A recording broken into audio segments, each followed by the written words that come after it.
And happening today, European leaders still holding an emergency summit as President Trump reveals NATO has agreed to a Greenland framework deal. Really fantastic for the USA. Gets everything we wanted, including especially real national security and international security. And I think it puts everybody in a really good position. It's what's called an infinite deal. It's forever.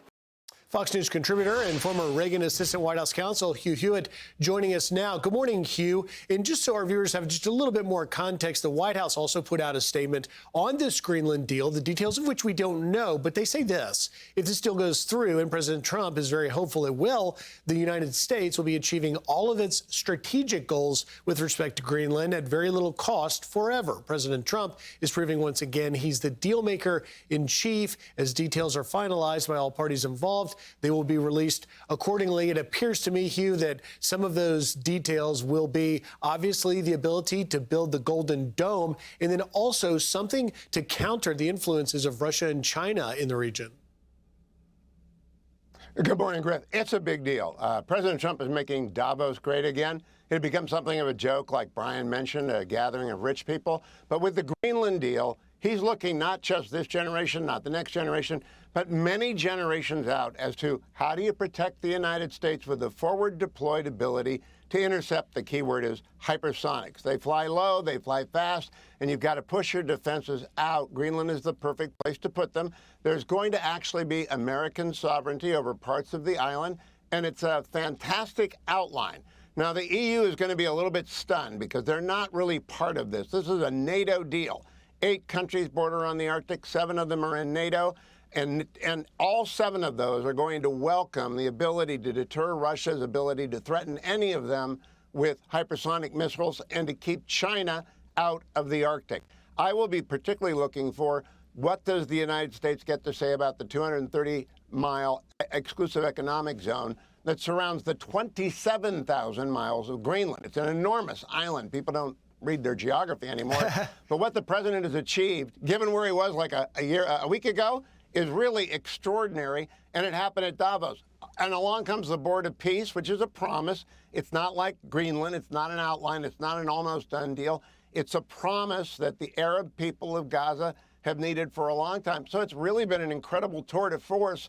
It might be the time to close up Davos. They can't top this year. But it has been a very good day for President Trump, a very good day for the West. Well, and you segued me perfectly, Hugh, because our viewers, we woke up watching President's remarks there at the Board of Peace, and obviously the countries represented there, all in the Middle East, very significant. We were watching history in the making, as our colleague Edward Lawrence was saying. But President Trump in his remarks early this morning, Hugh, said he thinks this could be one of the most consequential developments in history, particularly with regards to the Middle East. What do you make of that?